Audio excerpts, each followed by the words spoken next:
Alrighty. Cool. Okay, good morning, everyone. Thanks so much for joining the Brighthive and Ibbaka webinar. Today, we've had Suzanne El Mercy join us, and we're really thankful for her being here today, coming straight in from Brighthive headquarters in Chicago.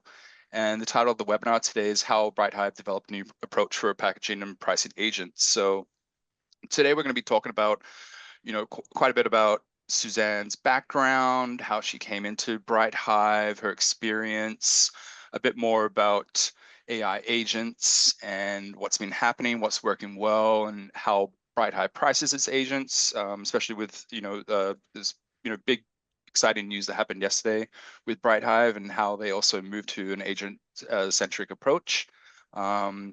I encourage all of you to follow Stephen and Suzanne, as well as Ibbaka and Brighthive if you don't already on LinkedIn. We have all the links as usual at the end of the deck that we'll be sending post webinar with the video as well. So if you guys aren't attending or you got to drop off, you'll still get the video and the deck. So don't worry about that at all. So yeah, I'm really happy to pass it over to Stephen and Suzanne. Suzanne, you're first off on the slide too. So you just want to say hi to everyone and just a little bit about yourself, that'd be great. And then we'll roll over, and we got just one poll for this session, this webinar today, everyone. So, and then if we have time, I think we have a Q&A session at the end. So Suzanne, it's all yours.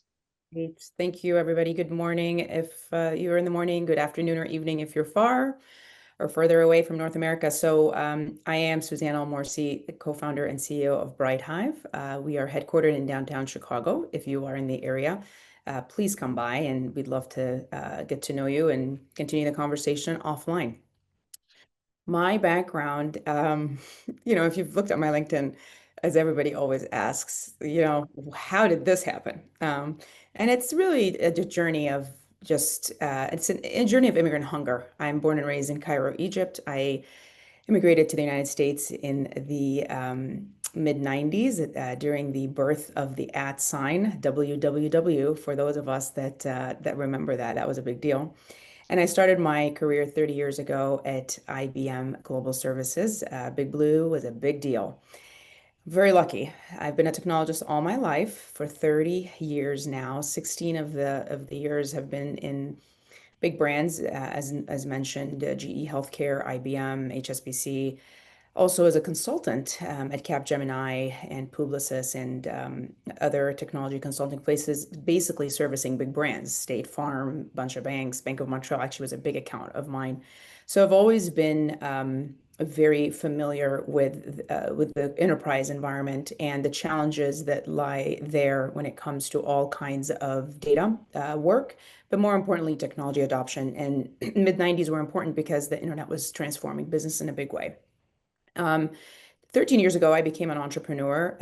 When I was in the big corporate world, the trade that I was growing up in, master's of computer science was my first degree, but then really focused on design thinking. And I was a product, user experience and user design product practitioner. And in this time, I always just saw more opportunity than my clients and my employers were willing to take because they're risk averse, big corporate brands. And therefore, I decided to go and get my MBA. And I went to University of Chicago, the Chicago booth, #1 school in the world when it comes to business. And there, I did not know what to really study, but I was going to learn another language. I had the design language down, the technology language down, and then I didn't have the business language fluently in the way that you are taught at University of Chicago. So I focused on entrepreneurship and venture capital finance.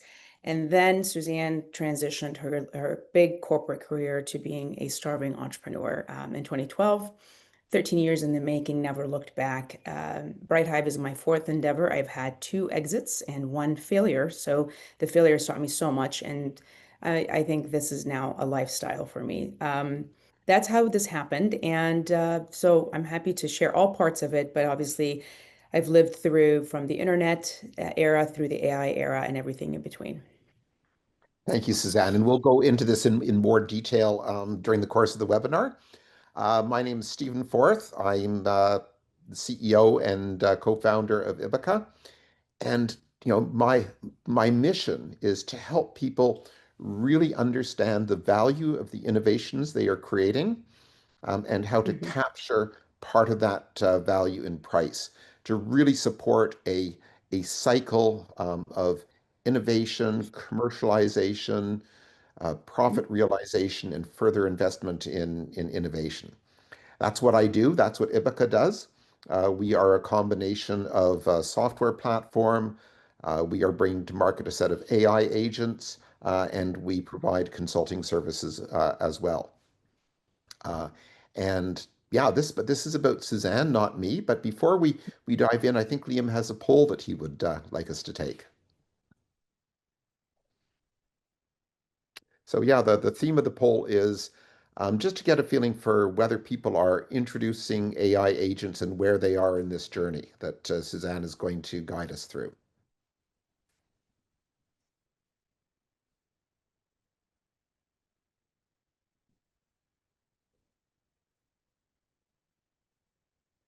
And I should say that I'm not able to answer the poll as a host, so I'll just tell you that in part inspired by Suzanne and Brighthive, Ibbaka has embarked on an agent-first path as well.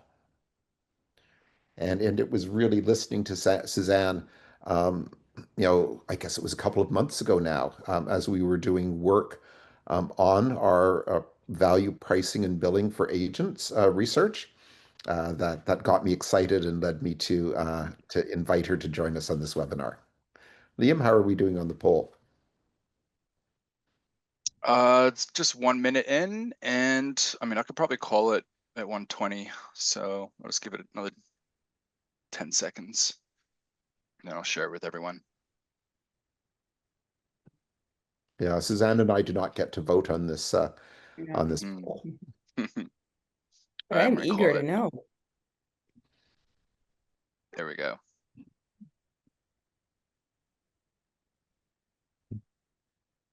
Interesting rate distribution. Yeah. So I have a question. So on this, seems that distribution is good. So we have an agent in the market, 22%, and we're preparing to launch an agent. So I'm just curious there. So this would be vendors and not necessarily customers adopting. This is primarily this is primarily vendors, although as you know, Suzanne, many companies are also developing internal agents. And I think that's actually sort of one of the things that you enable at Brighthive, and maybe you can talk about that. But let's roll on. So next slide, Liam.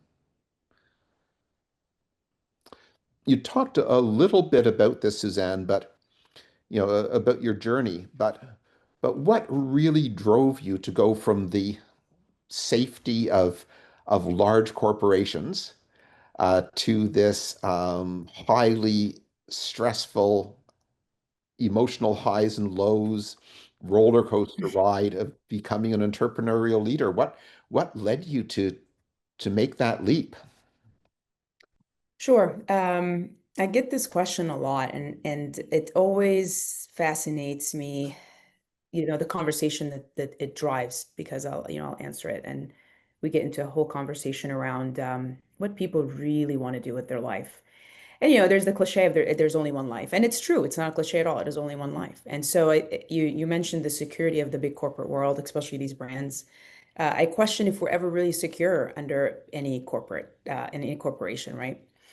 But when you go a little deeper, I actually point to betting on self. What motivated the leap is the betting on Suzanne. I hope and I wish for people to do more of that, because the reality, Stephen, is human beings are just amazing and really good at overestimating the risk and underestimating the opportunity. We are just that way. That's called fear at the core.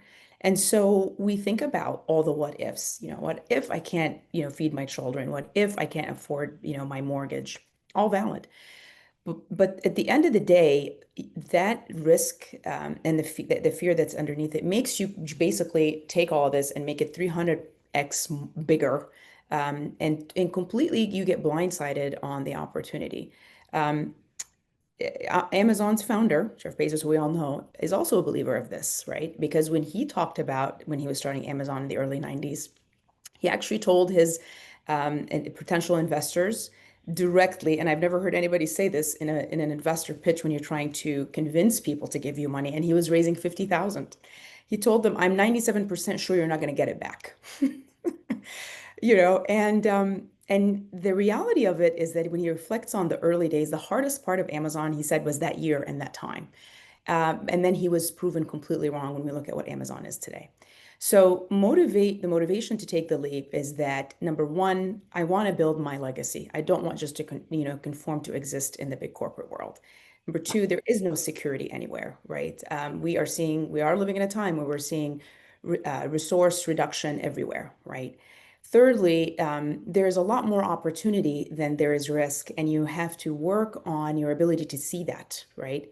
And then fourth and final is to bet on self, right? There's no one that's going to bet on you as much as you. And that is what all you really need. The hardest thing is to start. I tell people the hardest thing is not the journey. The hardest is to start because you have to overcome that mental barrier that I just described.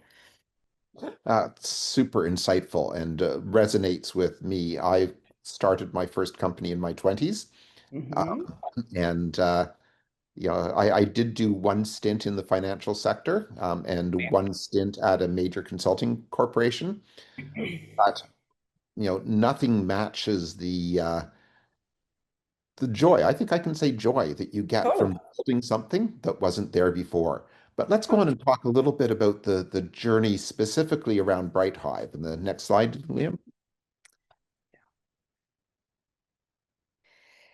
Yeah. So Brighthive's founding story, my co-founder and I, Matt Gee, who's also a University of Chicago person, alum candidate. So he was doing his PhD at the university, and he is our chief data nerd, and I'm the chief software girl.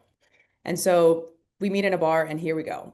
His frustration at the time, and probably with a lot of people that are, at the PhD level type of research, needing and working with a lot of data. He was frustrated at what he and I call the on-ramp of working with data.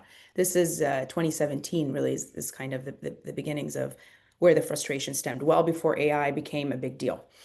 And the frustration there is data lives everywhere. Data work is hard. It is very, data is dirty. It's fragmented. It's all the things. When you ask somebody, how do you feel about their data? They don't jump with joy.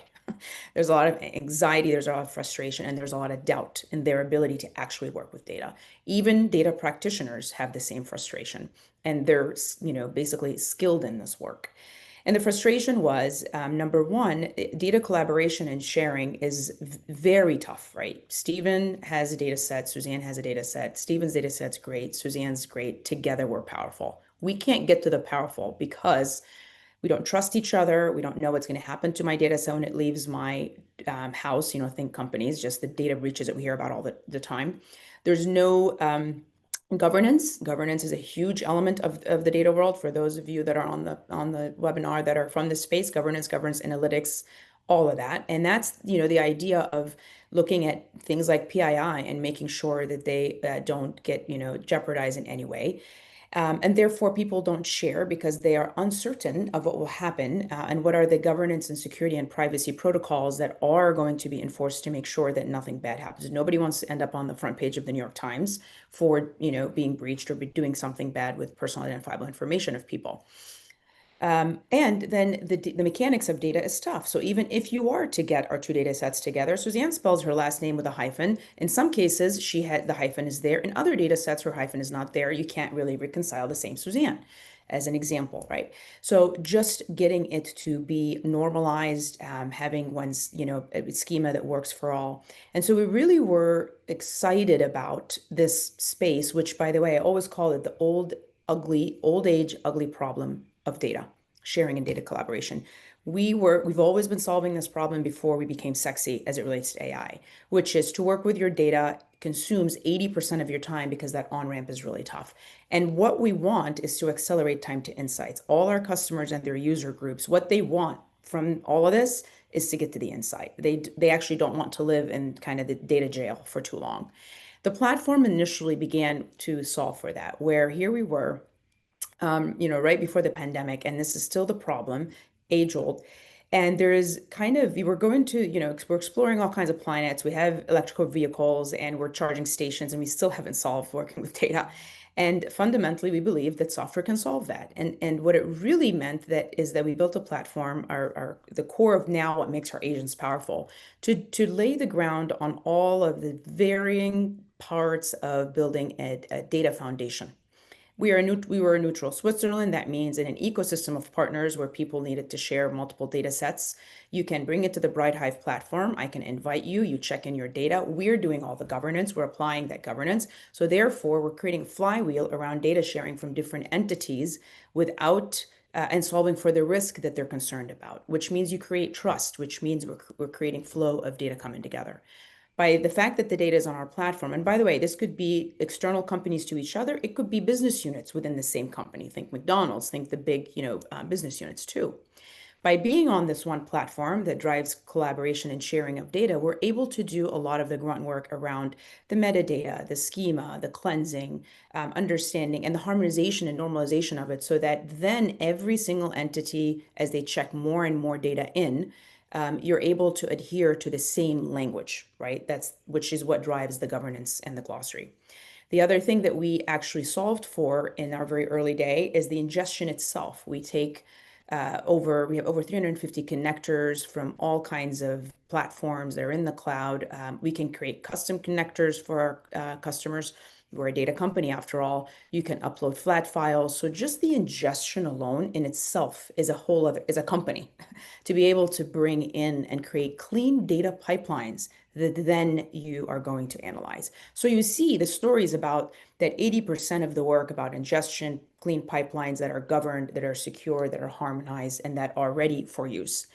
As we were building this and selling it, and definitely our revenue generating, initially we were a technology-led consulting practice, as a lot of companies typically start. And we found within the very first 2 years, we're solving the same problem for everybody. This is when I kind of met Matt and said, you can solve this with software. And if you create a product and there's there, and you can sell it and make, millions of dollars, this should be a product company, not a services company. We transitioned the company to that. We started building the platform in 21 with evidence that this is a real problem. It's money making. We were doing it for state governments, for foundations, for private sector, public sector. As this was happening, we were already betting on the agentic future, but the world hadn't even really grasped AI until November of 2022. And we were already in our sandbox looking and thinking about, now, since we figured out that there's so much value in unlocking that very initial grunt work of data, the on-ramp, agents can do that, right? And so we were playing with the idea, and think about, in 21, the reasoning was not as where it is today, 4 years later. So we were already building that idea, is that and for certain parts of this task, these tasks in the data lifecycle, we can agentify that. When 22 hit, it was really a stroke of luck for Brighthive, because now the world was just waking up to the very simple chatbot, Gen AI style ChatGPT. And we weren't really even discussing agents fully in the marketplace. As we get into 22, more and more excitement, a lot of skepticism. You get into 24, now people are dubbing 25 to be agentic. They're understanding that this is going to have a huge impact on business operations. And we continue to believe on data operations. And that's when we released last year all our agents. We just let them out in the wild and have been perfecting them since. And so today, the platform value proposition is that now we are also able to say our agents are the most insightful in the market because they're not a wrapper on any singular LLM. It's not one agent, it's 7 that we've mimicked to work as a human-based data team. We've studied data teams and data tasks because remember, we started as a consulting entity that was building this for our clients over and over. And we were able to codify those tasks and engineer actual agents that mimic people and their productivity and their activity specifically. We're not on one LLM, we're on anywhere between 4 to 5, and we monitor that performance, because then what we're doing is we're taking an LLM to an agent, right? Depending on the tasks and the complexity of that. And that's the value proposition, right? Is that we're not on anyone, you're not a wrapper. We're engineering multiple agents that work in unison. Bright agent that was announced to be part of, to the world yesterday. It is essentially the supervisor agent that orchestrates this work. And we have all the guardrails and the bells and whistles to assess performance so that we can actually prove that the quality of the agentic workforce is very much, in line and productive for the human labor force.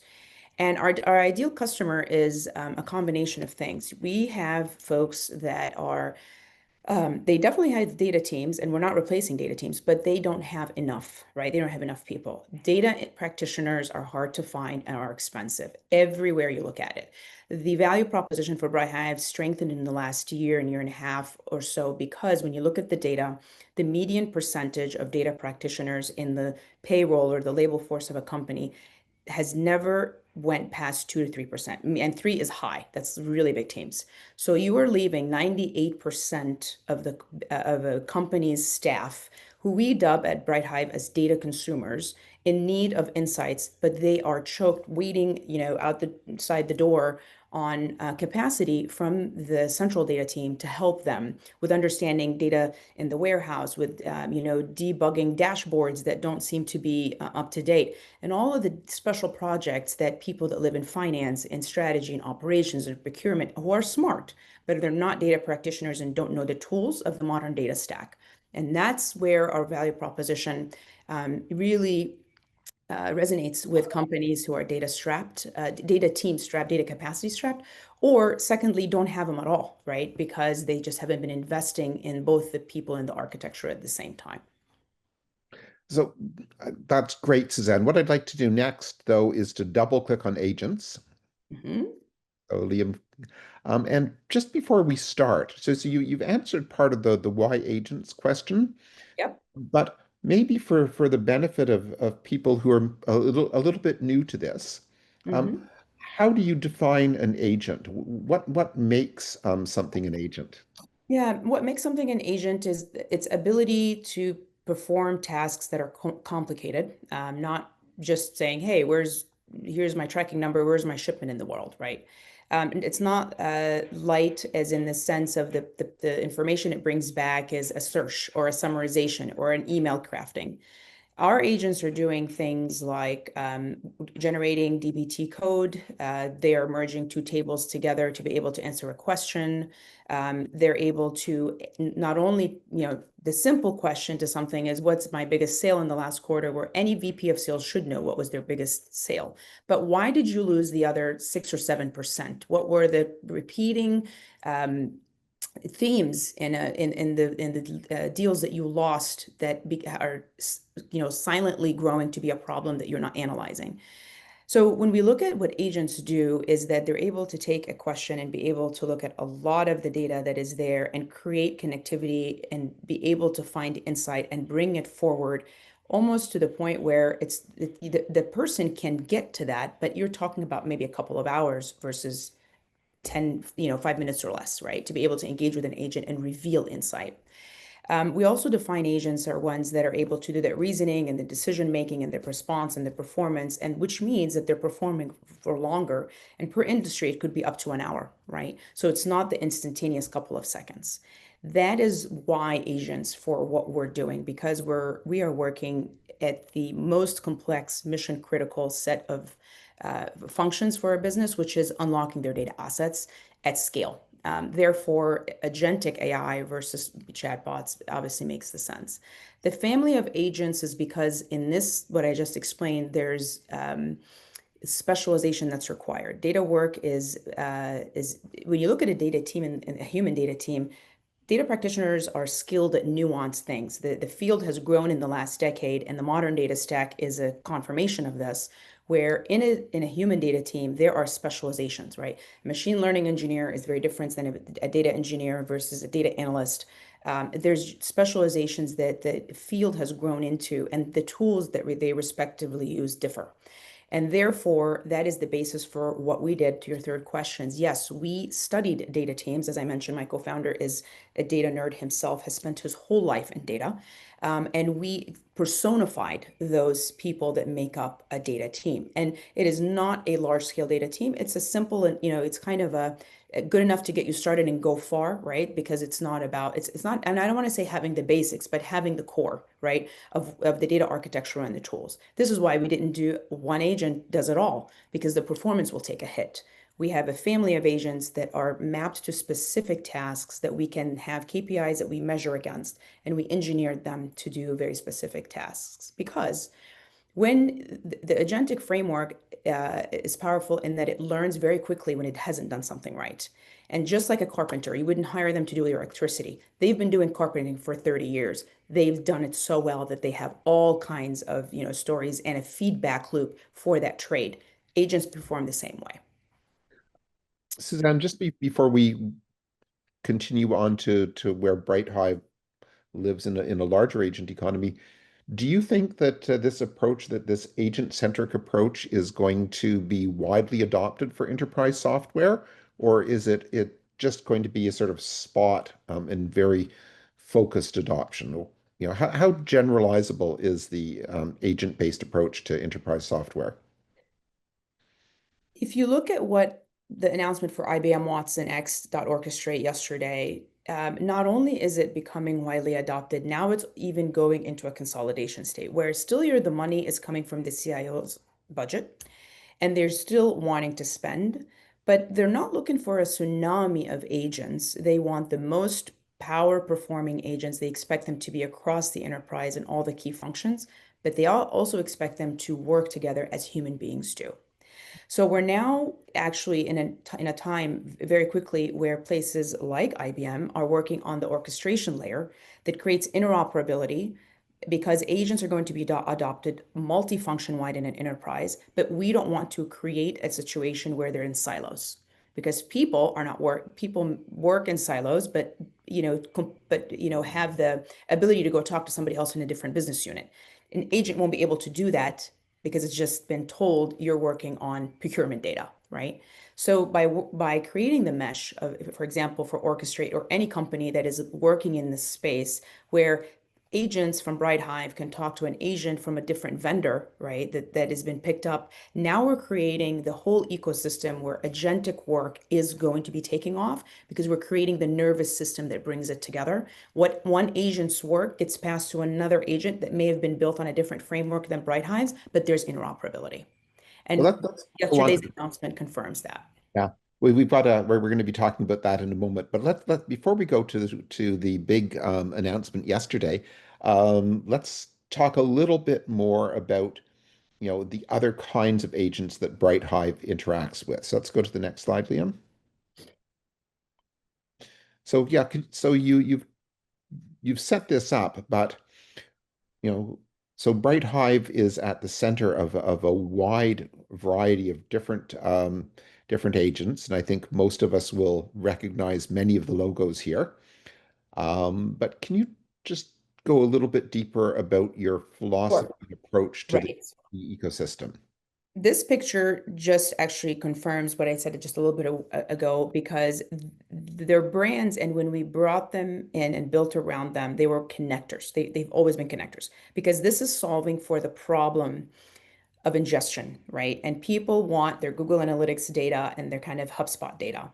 But how do you get these two data sets together? Brighthive in the middle. Think of Brighthive initially always wanting to be Switzerland. It is going to bring people there, but it's not going to do any kind of, taking anybody's side or representing one side versus the other. It's creating the harmony and creating the place where we can police and put the metadata, the governance, the schema creation, but then we can bring a Google Analytics, right, and a HubSpot data set by creating those connectors. So since our founding, we are trying to create fluidity on data sets that live in different places in the cloud and other platforms. We're trying to give them a common language, if you will, or a common playground for them to come into well before the agentic came on. And that was a huge value proposition for the SMB market and the enterprise market is, yes, my data lives everywhere. Just think about all the data, and this is because software, You have SaaS in every aspect of the enterprise. You've got financial software SaaS, you've got operational SaaS, right? You've got marketing SaaS, the HubSpots and whatever. So a company has hundreds of thousands of software platforms. And we think about sales. I mean, Salesforce is tough for that reason, right? It's in all the different parts. Before even agentic, this is what we were trying to bring, is create the connective tissue to bring all this data sets together. Fast forward, well, everybody now is bringing in AI into their offering. And Google has a Gemini now and has a set of agents. So the connectors are growing up to become agents. And I do believe that what's going to happen in our philosophy from the beginning, by creating a huge catalog of connectors to allow any of our customers to bring data from wherever it is, because that's the value proposition, including uploading Excel spreadsheets themselves or PDFs. We take both unstructured and structured data, flat files, all of it. Our ingestion is very powerful. That is right now, as we speak, is being transformed, because now all these companies, Instagram, Google Analytics, marketing data, sales data, there's an agentic layer or an AI that they're deciding to adopt. And we know that as this evolves, can very much be the protocol to be able, an A2A framework, bring in and port data faster. It doesn't change the value proposition. It just really confirms that that is the right approach, and it's going to happen differently as agents take over. So a connector that may have taken a week to pull the data, perhaps it'll take less than that to be able to pull your data from whatever it is that you're bringing from.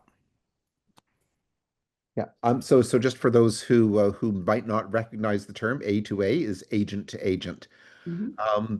So let's go on to the next slide. So you've got a big announcement, Suzanne, and congratulations on this. Thank you. Yes, it's big.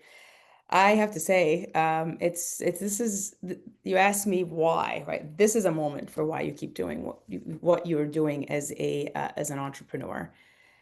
Moments like this, because it still doesn't guarantee you success, right? Or success is looks very different. What is really success? Is this an IPO moment? No, but it's a moment to validate that you are solving, that you have product market fit, that you're solving a real problem, that there's a real market. And it also confirms that the opportunity is huge. Remember what I said, we overestimate the risk and we underestimate the opportunity. This confirms that the opportunity is big. And it's a calling to me as well and my team. We have to crank it up even 300%. We're already working at 200, right? Because this is taking our game to the next level, right? A company like our name in the IBM announcement is right underneath Box. Box is a publicly traded company with a 1.4 billion ARR. And there's Brighthive. Not because alphabetically we go after them, but there's value in Box data being on Brighthive. There's value in Brighthive being connected to Box, and also there's IBM. So this is a big deal. Why does this matter? Because the enterprise CIO that I just mentioned, they're trying to really bring in the most powerful, and that's stated on a lot of publications that have been really coming at us. CIOs are now moving from, I don't know if this is something that we need to do, to we need to do this, but which are the most important? Where in the enterprise, where in the company will we get the most lift and differentiation with AI? I would say that AI is making competition change in a big way. You're right. Companies that are not going to be adopting AI will be displaced or affected by those who are. Because when you do have almost this like ninth sense, right, you're going to do things differently as a business team. The strategies and the changes, evolution in pricing and your market positioning, even in innovation and what you will innovate around, starts to look differently because it's just got infused, right, with just a lot of momentum. So that is what we're seeing when people speak to us. We're not, the long gone is the story around, is AI the right thing to do? It is now more around what kind of impact can I have tomorrow, right, by having this here. So we're already in use scenario and plotting. The best conversations I can tell you some commentary from our GTM sales. We've heard, this is powerful, Suzanne. Why isn't everybody using it? Another comment was, you're in everybody's category, but in a category of your own. So the buyer is becoming very informed right now on the art of the possible and the potential of where they're going to be going with an AI adoption strategy. Exciting stuff, and look forward to seeing how this helps to give us a more connected and engaged world. Yeah, and when you look at what IBM Watson is doing, people remember Watson is just the LLM. It's not even that only, right? It's the guardrails, the orchestration layer. It's Watson X dot data, Watson X dot BI, Watson X dot orchestrate. So IBM and IBM Consulting, who, by the way, I mean, majority of the enterprises in the world are an IBM customer, given the fact that their data was on IBM hardware from the beginning, right? Before even the internet came along. So there's a new place for IBM, and that is what I applaud them for, is that they're really the orchestrator of the enterprise, bringing it into the AI era and opening it up for partners like us after they've vetted us, which is why this is a big deal, to say, we will put you in front of our enterprise customers and you're going to, right, and you're going to be very valuable, right? And that's why this is exciting, because we're just going to open a door to a whole profile of people that we haven't even worked with yet. So we're next slide, please, Liam. So just a short interlude here. Many of the people in the Ibbaka community are either pricing experts or product experts, very concerned with pricing, and we're going to ask Suzanne how she thought about the pricing of the Brighthive agent family. Just before we go there, though, Ibbaka has been doing a lot of work in helping different organizations understand how to price agents, and we've proposed what we're calling the the AI agent price metric layer cake. And it starts with what is the role of the agent, and I think this maps well to how Brighthive has been thinking about this problem, because it's actually taken a role-centric approach, and thought about what are the roles of each of its agents. Some pricing models use access and availability, almost like paying your lawyer a retainer so that you'll have access to them, paying to have access to compute, paying to have access to data, um, regardless of whether you use it or not.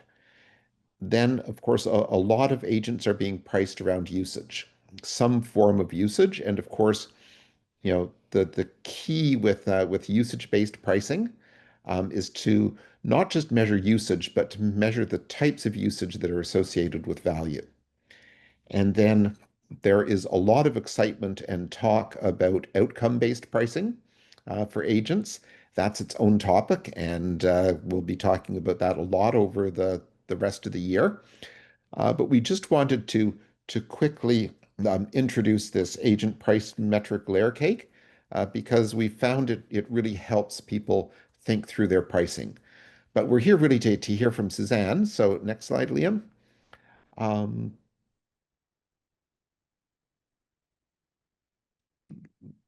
Liam, the next slide, please. Oh, can you not see it? No, it's still, there we go. Yeah. Yeah. So Suzanne, can you tell us a bit about the pricing journey that you've taken at Brighthive, and especially how the introduction of this agentic mindset has impacted and shaped your thinking about pricing? Absolutely.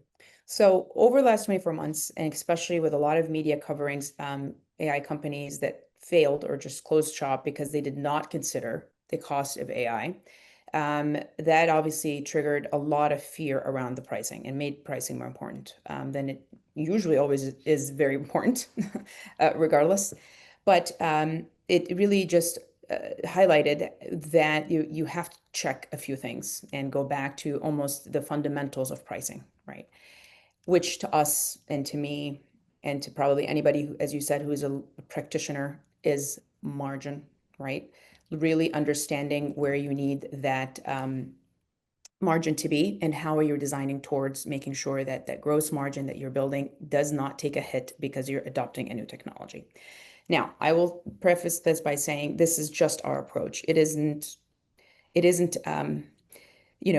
is one way of doing it. There are many ways. I encourage experimentation because that's another reason of probably why some companies didn't succeed, is that experimentation is what helps us sharpen the pencil and collecting data and figuring and kind of just almost being a different company every 6 months. I talk a lot about this of what it means to build an AI company. Well, AI is moving so fast. If you don't have the ability to evolve and be literally a different company every 6 months because the product has to be evolving with that speed. Pricing will evolve with speed. All your operations will. That also affects, because sometimes maybe you're underpricing, or sometimes you're not able to defend the pricing, right? Both ways, both things can happen. So that is our philosophy, is that we look at it to really preserve our gross margin. Now, back up a bit and think about what is Brighthive doing. I don't know what everybody's different agents are doing. For us, we are going after the value of labor. We are not displacing people, but we definitely still need human in the loop. This is the most powerful platform for data work. And so for Brighthive, we are looking at the budgets and looking at the line item of labor. Without a doubt, AI on the side, the biggest cost center in a company is its people, right? And there's always, and the proof of that, when there's bloat, there's, unfortunately, job loss or job cuts or whatever. And so we start there. We look at the percentage of labor that we can optimize, because we can do the work that these people do to work alongside them more efficiently, which goes back to the question of why multiple agents, Suzanne. You have to earn the trust that this approach actually produces the same, if not better, outcomes. And therefore, our strategy for pricing is, before just putting a sticker on it, stems from, we're optimizing the labor spend. We know the labor spend is there, and to tap into labor budgets, the importance of your pricing model and the POCs that happen, and the structure around them cannot be overstated. So when you think about pricing, it's not just what is the price, it's the process by which you create conviction that that is the right price. Now, frequency of use, the usage pattern and the pricing models, as you kind of mentioned, they will often impact funnel conversion and ease of kind of illustration of ROI. Think about what is your illustrative ROI, because if you tell them a price, well, why is it that? That means you actually haven't convinced them that there's ROI before you reveal the price. Work on this. Therefore, our approach was, okay, we're building agents that mimic people and mimic a team, and they do the same work. We ran a study from basically February through April, and we took from our sample 504 agent uses that have been running in our product and R&D environment. And we took those agent calls, and you saw on the previous slide what are the 6 agents. We took a cut of them against the respective LLM costs that they generated, and we organized that cost data by agent, measuring the median, the 75th percentile, the 95th percentile, and the 90th percentile. Sorry, in fact, 75, 90, and 95th. And the median. And the conclusion is that the distribution of cost by agent followed very similar curves across the 75th, 90th, and 95th, representing that there's a 2x, a 3 to 3.5x, or 5 to 6x, respectively. Why does all that matter? Because again, we are trying to make sure that we are preserving a healthy enough gross margin that becomes your insurance policy against the bad day, which the bad day is the variation in cost that the very first generation of AI agents were not thinking about, right? So it ate through your margins quickly. And the average cost per agent over that measurement of time is going to be a certain percent, a certain dollar set or cents in the United States. Agent cost can vary substantially, of course, but because we're trying to preserve that margin, we are hedging on to say we have enough to be able to cover and weather the storm, because as agents scale in the enterprise, you want to be able to cover that. I'll preface this, I probably should have said in the beginning, customers do not like variability. So one of the things that you can definitely know is most recent is you can't say you're going to pay X plus consumption based whatever that's going to be. Customers need a budget, and customers have a budget. And in fact, last week, the CEO of Delphi at SaaStr in the last day announced that they are foregoing completely consumption-based pricing, and they're going to have a set price.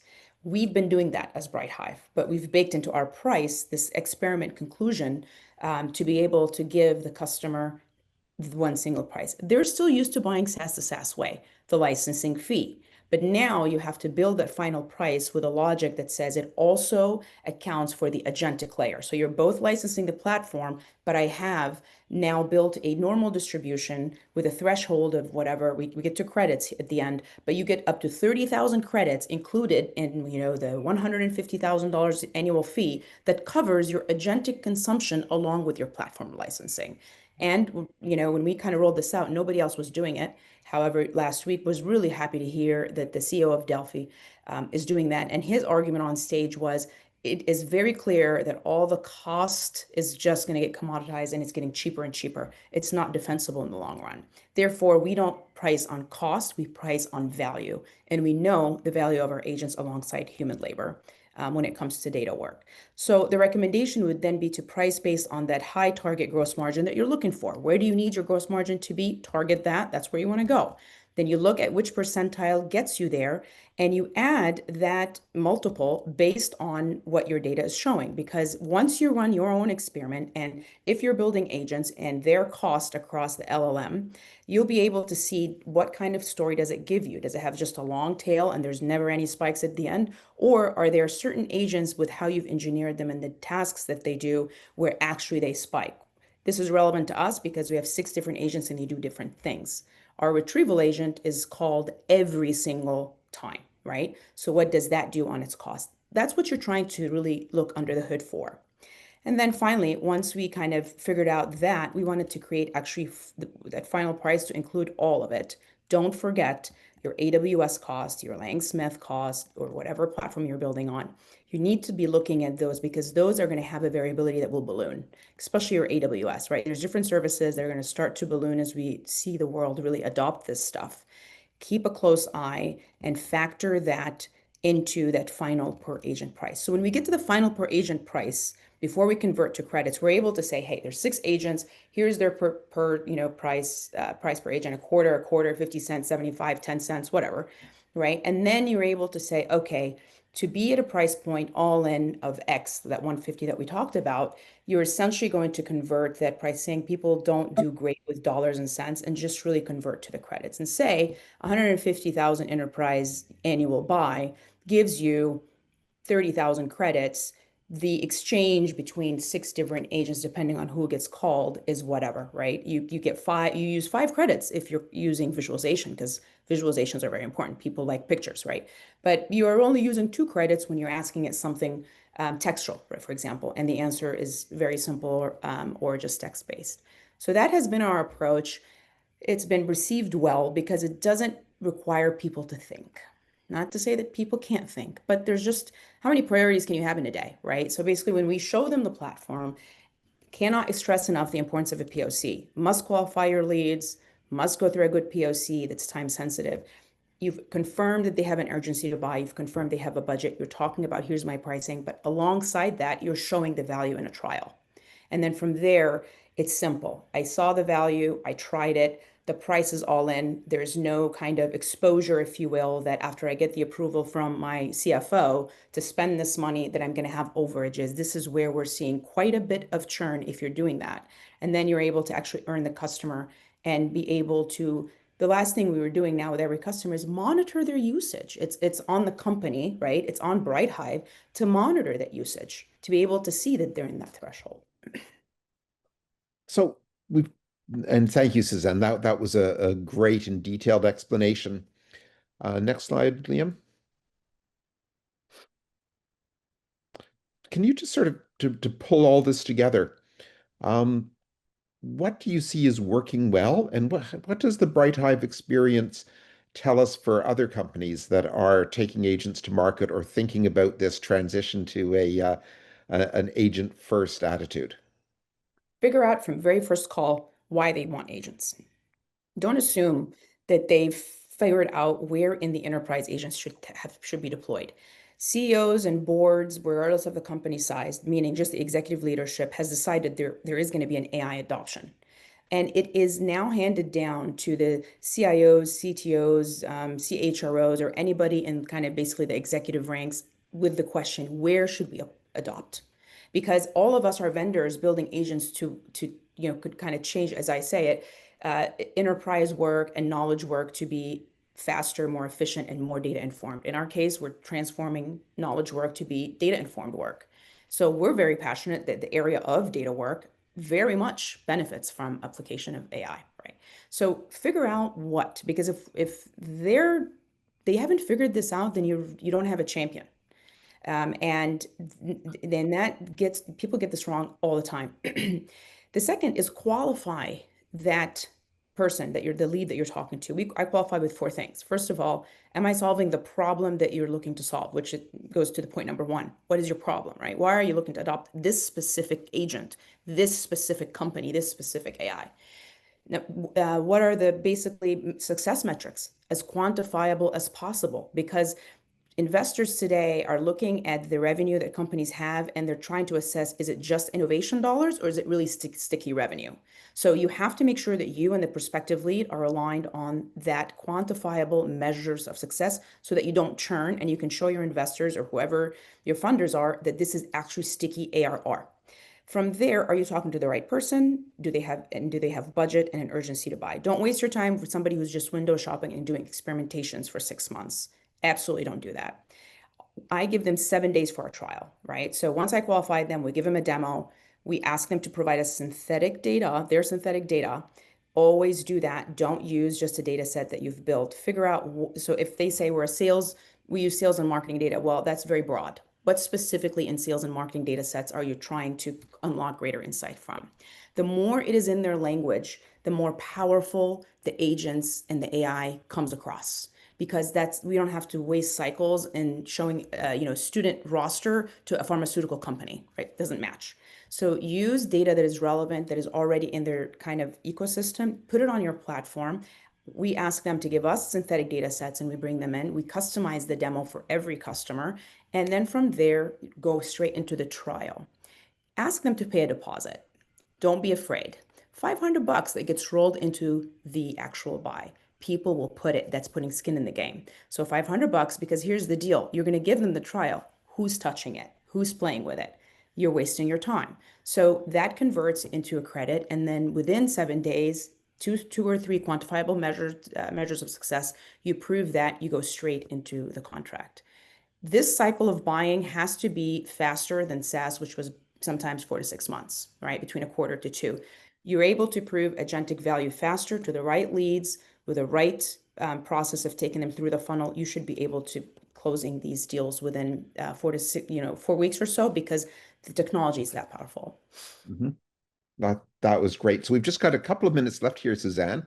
I'd like to now pop it back to almost the beginning of our time here.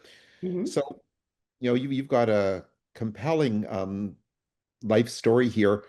If you look back and you were giving advice to Suzanne in Cairo before she made her big move to the States, what advice do you have for people that are embarking on their journey as entrepreneurs? Bet on self 300%. If you have an idea, nobody is going to want it to be successful more than you.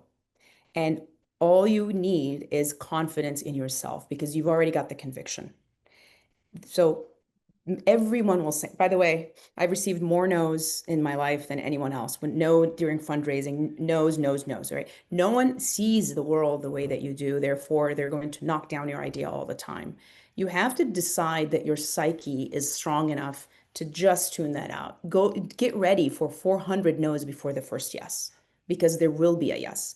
If you're not ready to get through that, then that's why entrepreneurship is hard, is that we let the 400 no's eat away at our confidence. So confidence in self, but with the multiples, hundreds of multiples, and just get through it. Know that you're about to go through a very long storm before you actually get to the sunshine. And when you do, you're able to get to moments like yesterday for us. Great. So thank you very much, Suzanne. This has been fantastic. I'm just going to turn the talking stick back over to Liam to wrap up for us. Yeah, Suzanne, just want to say thanks so much for joining us today. And yeah, we know that you're super busy, especially with the news yesterday. So we really appreciate your time. With everyone else, we have all the resources at the end of the deck that we're going to send out. So check out brighthive.io, ibbaka.com, give Suzanne, Stephen a follow. I think in our resources, Stephen, we uploaded the latest category value report Ibbaka did on revenue intelligence platforms, and that's just a value report over the top vendors like Gong, Clary, People.ai, Revenue.io, and SalesLoft. So yeah, Suzanne, maybe we'll do another webinar down the line in the future. I'm here. Sign me up. And you know, before the webinar started, Suzanne gave me a little scan of the headquarters, and it looks awesome. I love that the pink wallpaper. I love the logo too. Maybe So, that's actually maybe my closing advice for everybody. Embrace color, because when you're by yourself and long, nights, you need to see color. well said. Okay, well that embrace color. Let's take that away with us into the day. And again, thank you, Suzanne. Thank you. Thanks, Thanks, both. Suzanne. I appreciate Thanks, you. everyone. Good luck, everybody. Thanks for joining. See you soon. Bye, Bye-bye. everyone. Thanks. Bye. Bye.